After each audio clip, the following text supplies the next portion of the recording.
corn and wheat and soybeans are going to rise into the fall. I'm convinced. I can see it in the charts.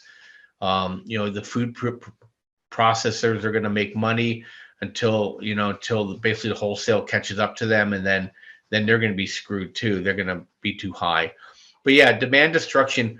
They talk about with the Federal Reserve, well, we got to have demand destruction. It's like it's an academic exercise, but in real life, that means people aren't eating, people aren't driving, people aren't working, people aren't buying things, and that ripples all the way through. And then when people lose their job, it's not like, oh, he just lost his job for 6 weeks because we did demand destruction. Those jobs don't come back in some cases, or if they come back at a lower rate, and people just never get off the hamster wheel.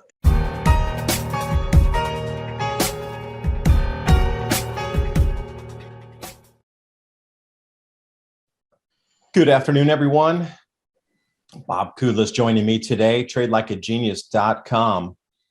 Now, if you'd even watched our interview from last month, how many things have come to fruition in just these last 30 days that we were talking about? So as we look out through media headlines across the blogosphere, and I was reading one today, global summer of starvation is what they're going to term this. And we've seen a lot of countries get into the panic mode, knowing that their governments will be toppled if they do not keep food resources in their borders. So, looking out, we could look for food nationalism or resource nationalism, where things will not be exported.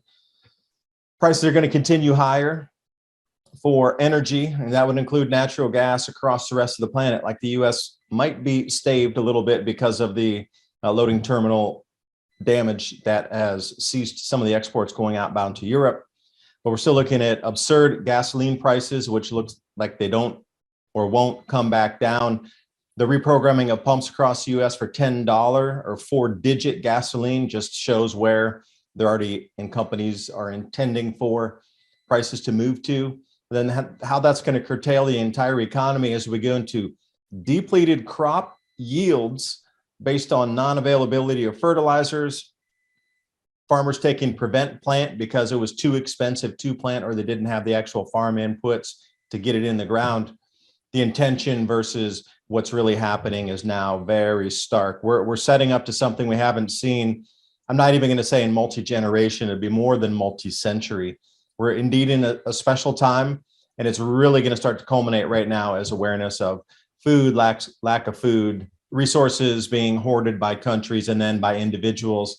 And it's just going to start spiraling from here. So, Bob, I appreciate you joining me. And as always, I'm trying to pick your brain for ideas as we move through, as well as everybody watching, so they can get a glimpse on how our society and world is moving economically. But that is also the next step up for the society, how it's going to move and how people will behave.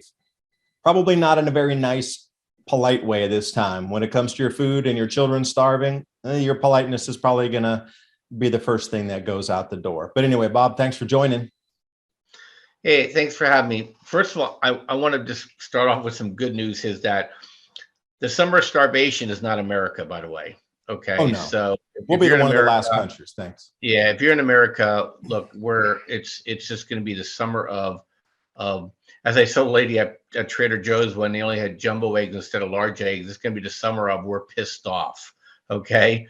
And just because a lot of this stuff is shooting themselves in the foot here. So I shot Dave a note, probably throw it up there when he puts this out there, about the increases of the basically all the fires across all the infrastructure around food tech and food processing. So there is a fifth column at work.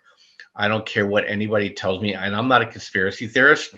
Okay, I'm probably the least conspiracy theorist person out there. I always look at everything jaded. But math is math, and this is just ridiculous in terms of standard deviation away from the norm here. Now, is it the New World Order? Is it the WEF? Or is it people just trying to cash in on insurance? I don't know. All I do know is that when these things happen, they're causing, and these are very strategic kind of thing, fires. The baby formula one just happens to be where we only have one approved baby formula factory in the United States, which is a crime in and of itself, because that's government not in action, okay? But I think there's good news with all of that as well, because I think these oligarchies and these these monopolies now are going to, just by the nature of people being so annoyed and aware, I think are going to start to go away. There will be more than one baby food factory, formula factory going forward now, just based on this. Just yesterday, we're big in uranium, as everybody knows. We've been talking about uranium for years. Is that 2 days ago or 3 days ago, Biden wants to have some sort of a defense authorization around basically fuel cells and around solar panel production.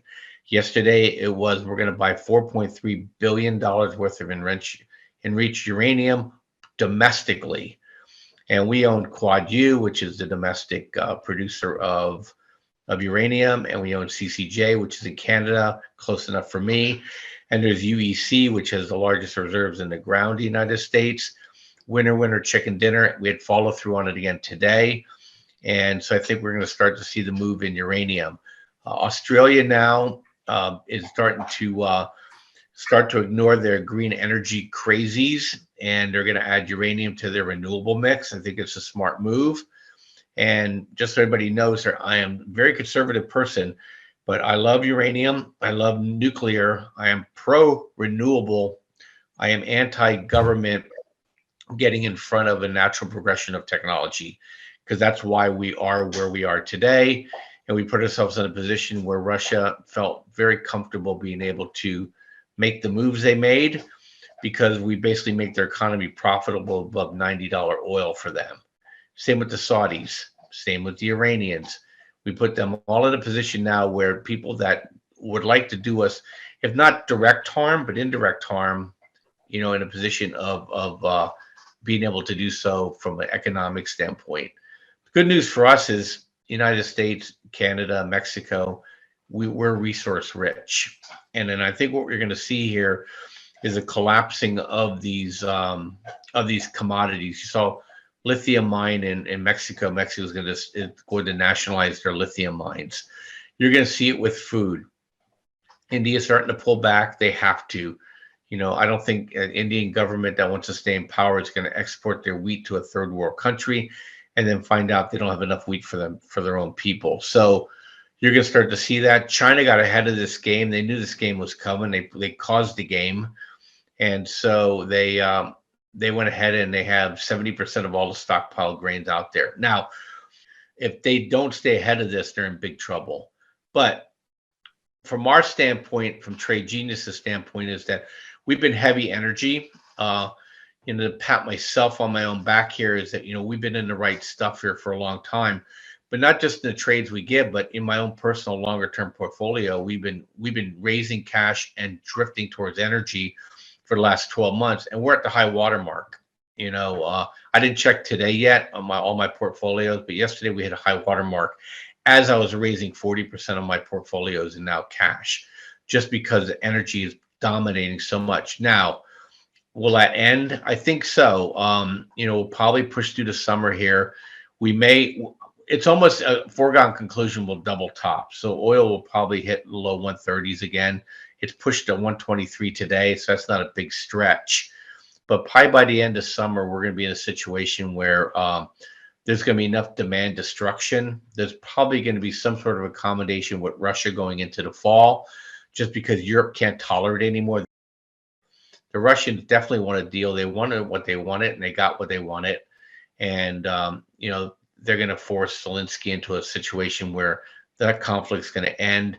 I think it brings oil prices down, and then it's going to bring fertilizer prices down. But before then, we're going to still struggle with 2023 food.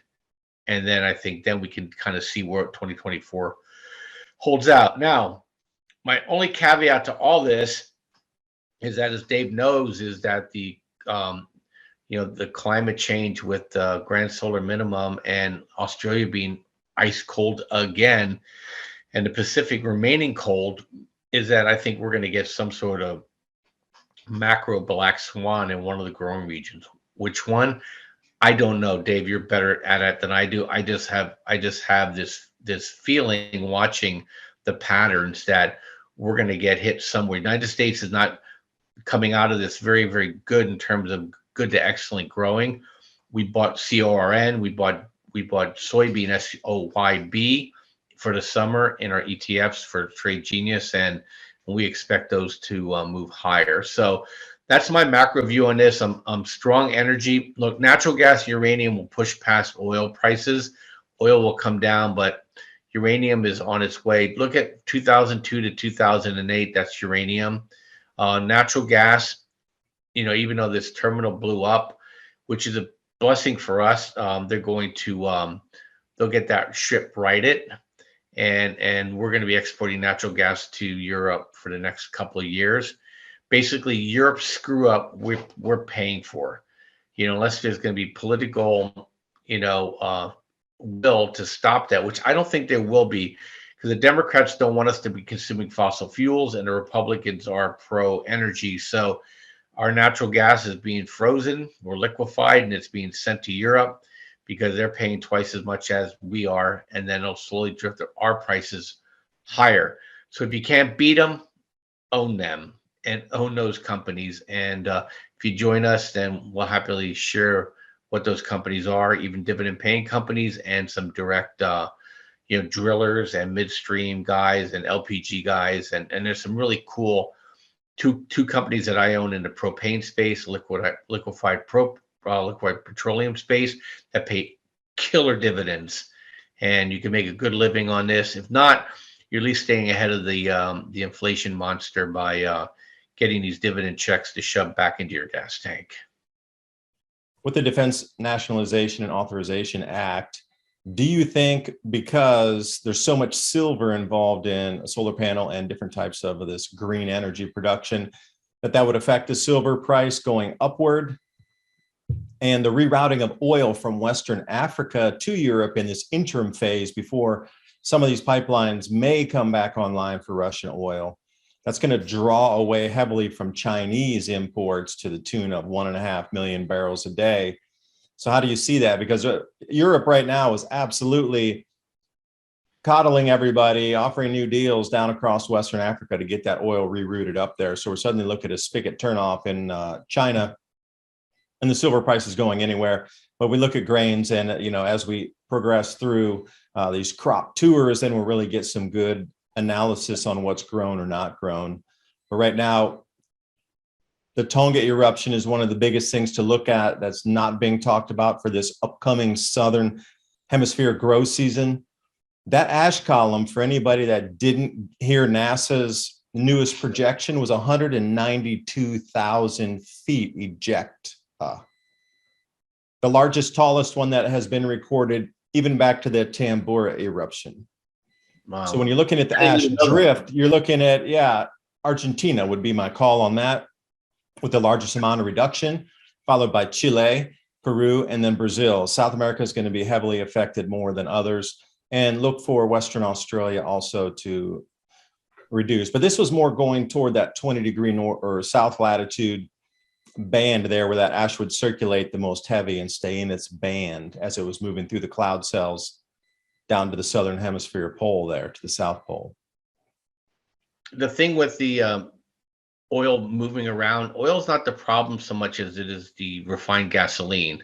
So what Russia's doing is, look, Russia's producing all the oil at once and is selling all the oil it has. So this notion that Russia is causing oil prices to go up is simply spurious. And United States, we put ourselves in a situation where we created this environment. All Russia's doing is selling it to India. India is pumping it through the refineries and selling it back to Europe. So everybody's winking and nodding at each other on this thing, and so I suspect China is not in an enviable position, guys. I hate when people think so. Just because you hear it on the mainstream media, China is doing all the wrong things, okay, strategically, and on top of that, their population is now in a position to go into what's called a rapid decline. They're losing their labor edge in terms of pricing. They're losing laborers because there's this phenomenon. I think we might have talked about this before. I thought it was fascinating listening to my friend talk about it. It's called lie flat. I'm sure you've heard of it, Dave, where people are like, screw working 6 days a week, 12 hours a day. I'm making no money at all. and I'm making somebody else rich. So I'll just bop around and I'm already living like a pig in these countries. I'll just bop around and take as many jobs as I need to survive from day to day and enjoy life. And so the Chinese they have a kind of a labor shortage problem. At the same time, they're losing their labor edge.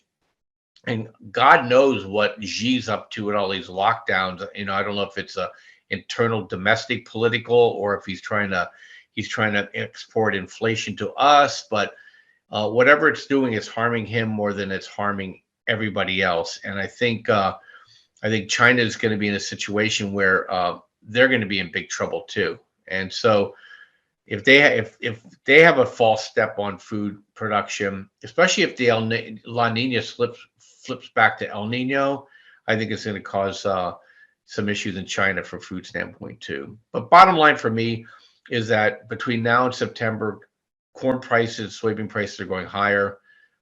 That's going to affect eggs and chicken. If you want to own a great chicken producer, buy Pilgrim's Pride. Those people their costs are going up 30%, but they're charging 70% more. So they're expanding their margin. I'm waiting for them to get dragged into a congressional hearing because they're chicken producers and they're just far outstripping their costs to take advantage of people being afraid and trying to get their hands on these birds. So I guess they've not been affected by the avian flu that's been ripping around, but they're making a mint right now. Yeah, let me pick your brain on corn deliveries here. I've been having a few conversations up with a couple guys I know at the CBOE, which is, if you got the contracts for corn or wheat, you take delivery up in Chicago. Now, a couple different things are happening here. First, the amount of contract that are going to take delivery this year is the highest ever recorded in human history. The amount of contracts, normally around 5% that take physical, most of them cash settle. But this time they're looking upwards of 15, maybe 18% of all contracts out there want physical delivery. They can't facilitate that. They don't have enough contract growers for that or clearinghouses to bring in growers to actually facilitate that. That's one.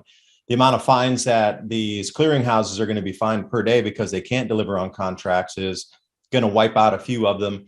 But the most fascinating thing for me is they're already saying that even if they get it, they're having a barge shortage and they're having a rail car shortage. So I just don't understand, even if they can get the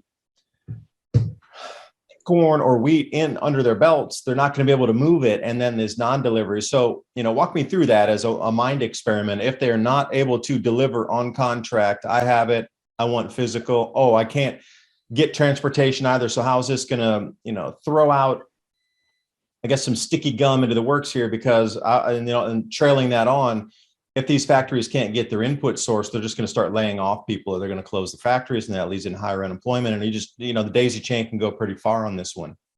Yeah, they'll declare some sort of force majeure. You think they will? Oh, cheaters. Yeah, or the government's going to get engaged and force these things through the supply chain. So these models with these middlemen, look what happened with nickel with the LME, right? So everything got all these guys are all going to get blown up because they're also, you have to understand, they're trading against their position so that they can protect themselves. But if they can't deliver and they're short, you know what I mean? Goodbye.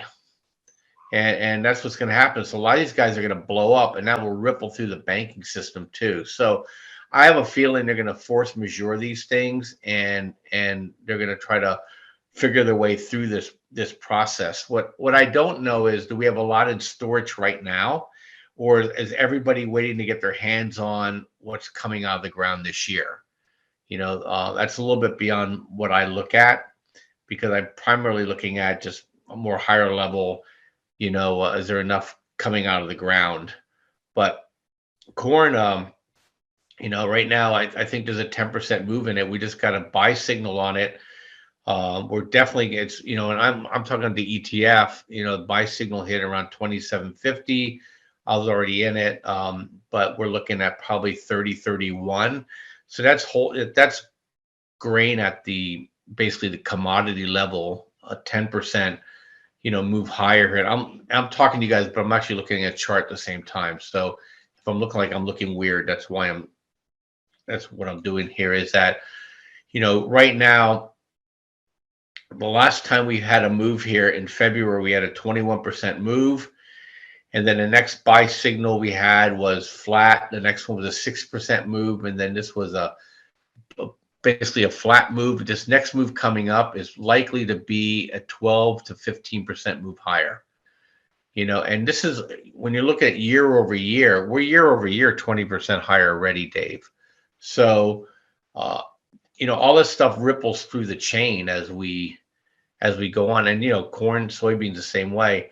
Wheat and barley, you can get away with probably putting less fertilizer in the ground, but corn is a food fertilizer suck.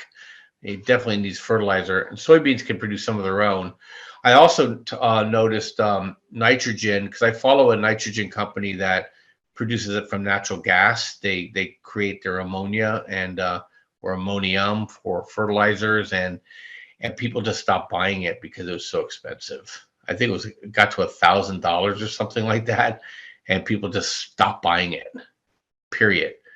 And which is scary because nitrogen and potash are the two big boys that get put in the ground. So look, you don't have to look any further than Sri Lanka. See what happens when you cut back on fertilizer. They lost 10% of their rice crop, and people are starving. You notice that dropped off the news.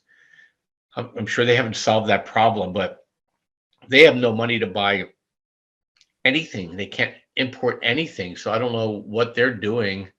I mean, that's going to be a failed state. And these are the kind of things that cause wars, when you don't get enough food.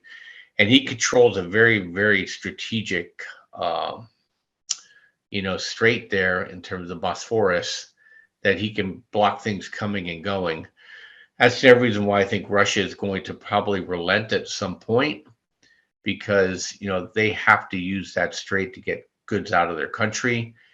They can't rely on getting it to Iran. They can't get it to Pakistan through Afghanistan, and they're doing everything they can with China. And China and Russia have been getting some tense conversations of late too.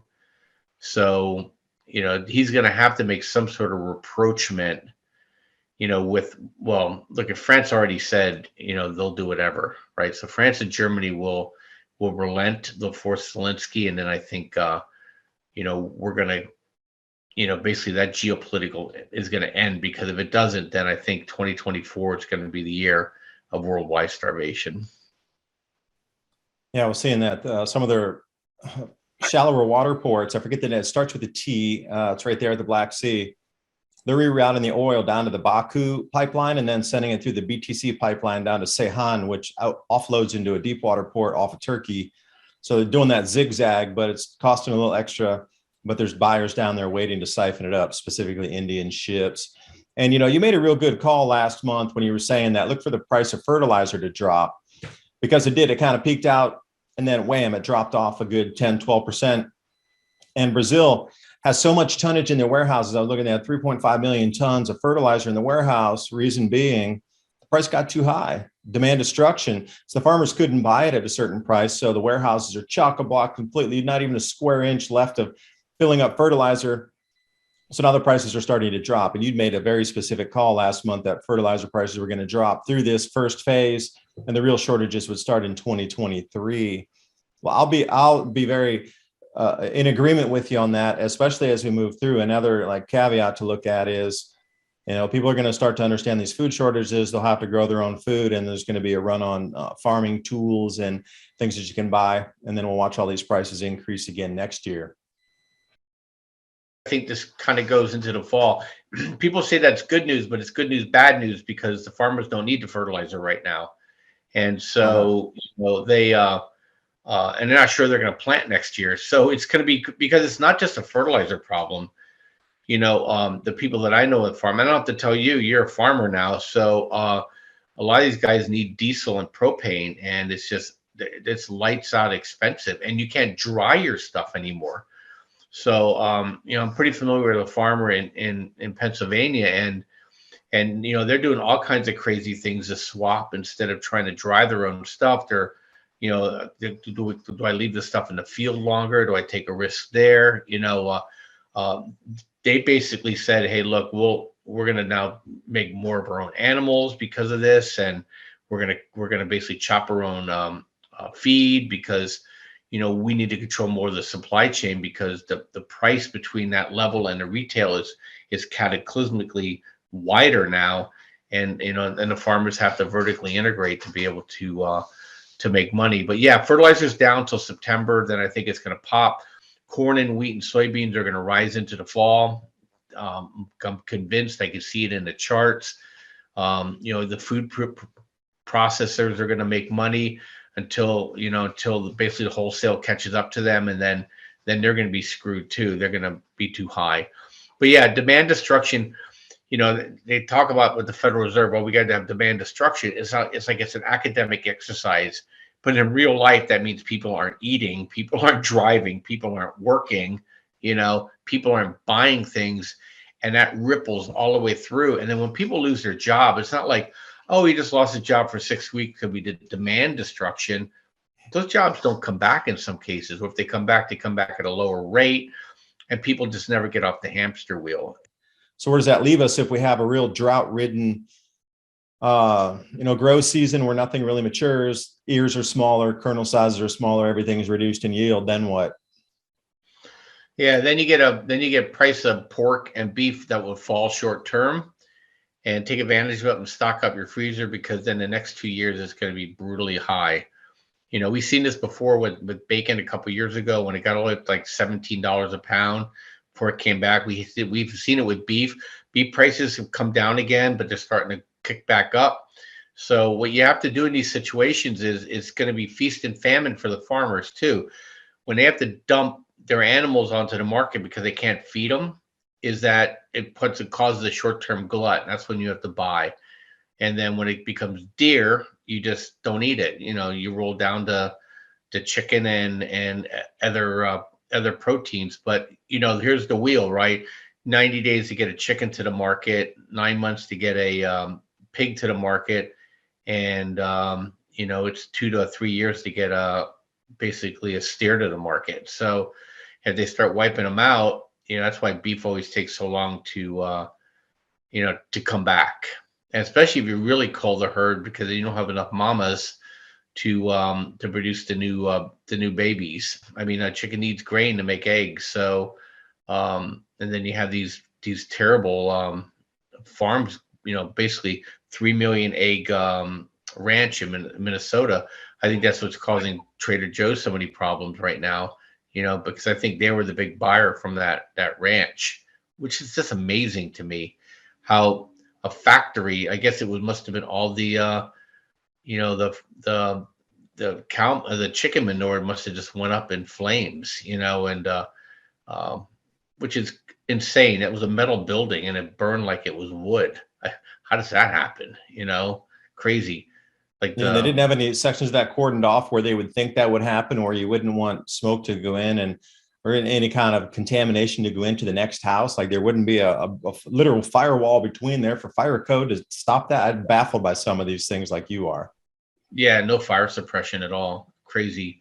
Well, there's definitely something going on there, but you and I can't control that. All I can control is I'm of the philosophy is that you and I are walking in the woods, and next thing you know, when a bear comes behind us, I sit on a rock, I start putting on my sneakers, and you say to me, "Hey Bob, you can't outrun the bear," and I said, "I don't have to.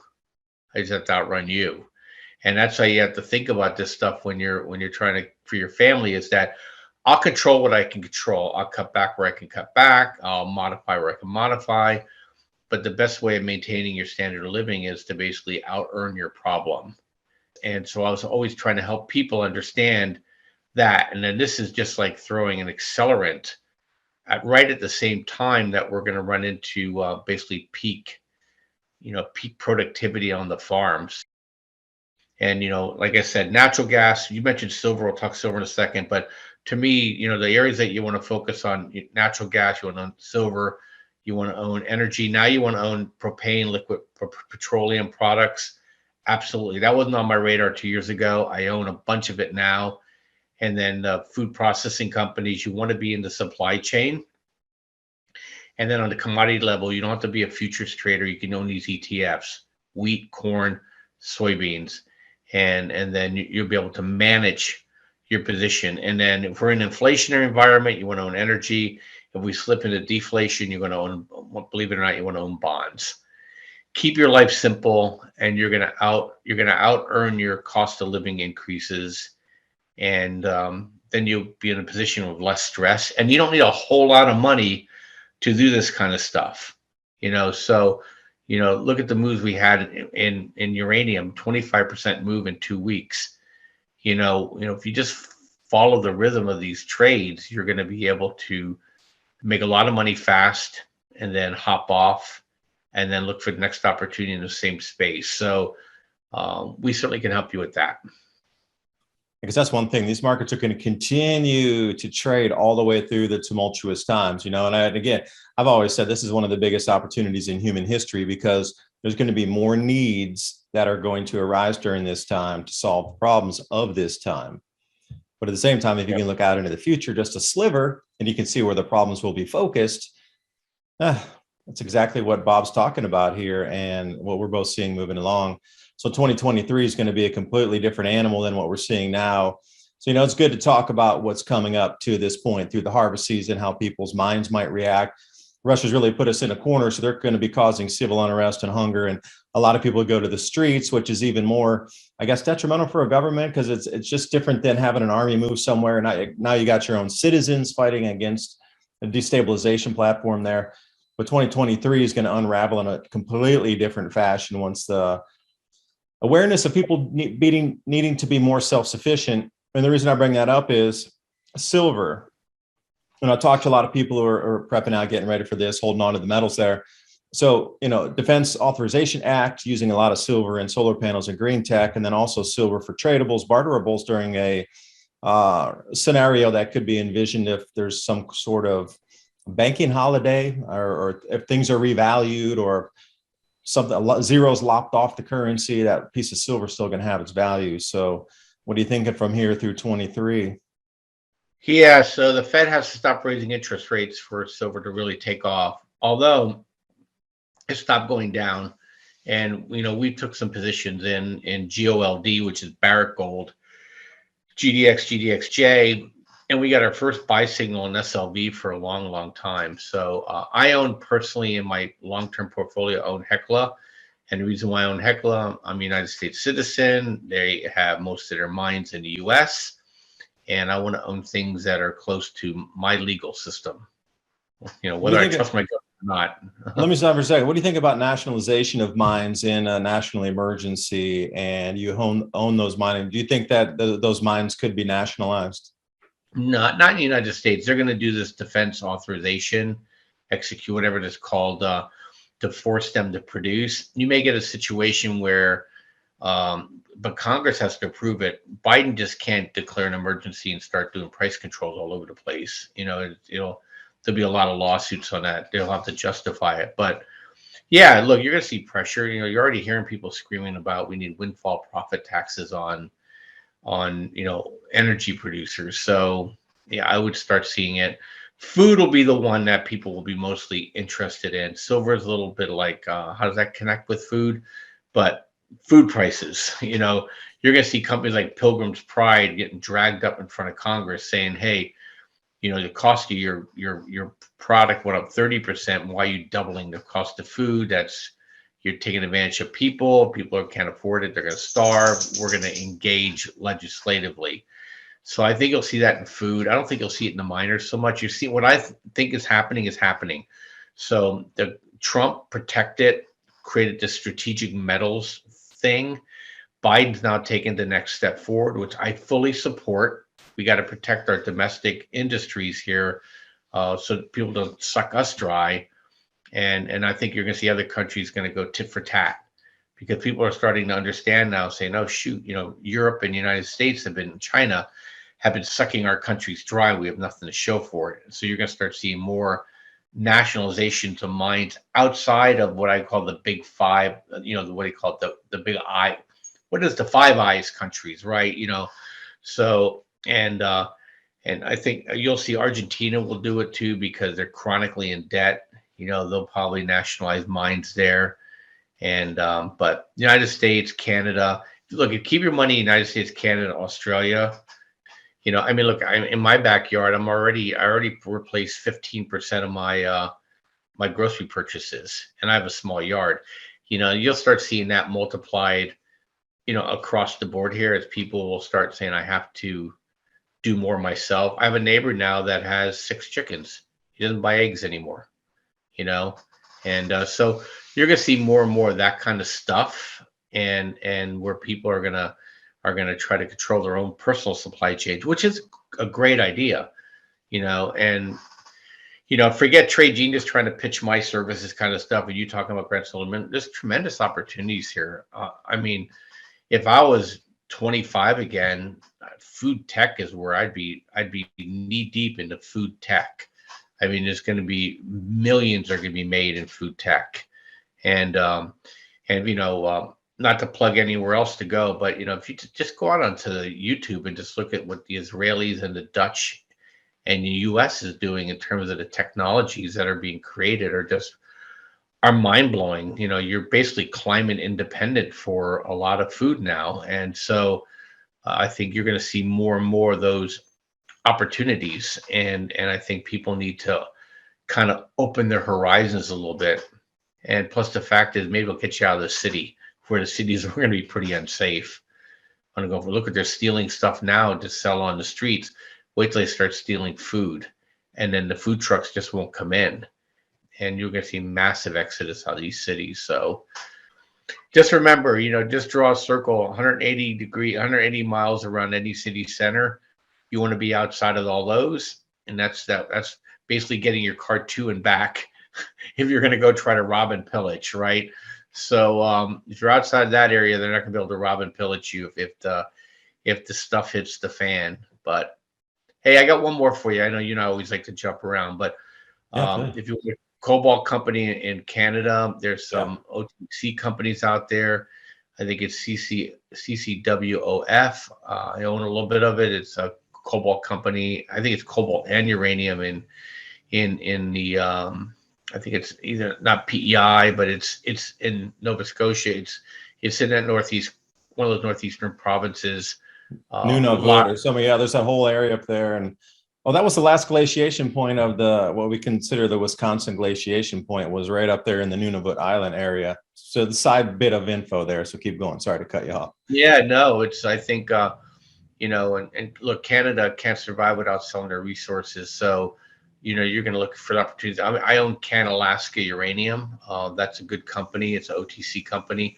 You got to have a few of these sprinkled in your portfolio, because you never know when you're going to wake up one day and it's going to be up 10x, especially when some big guy comes in and just tries to take the company out. They're going to have to pay massive premiums for these companies. So cobalt's definitely going to be needed. I own lithium. I own only a lithium mine in the United States. Its stock is called LAC. I have it tucked away. Okay, and so those are the companies you want to own. Don't want to screw around with tech and all that garbage.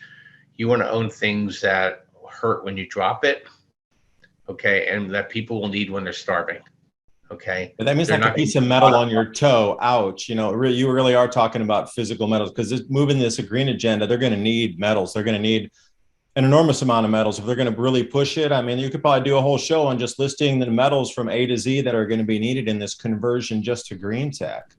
Well, why don't we do that? Maybe let's do July. We'll just walk through the charts. Does that sound fair?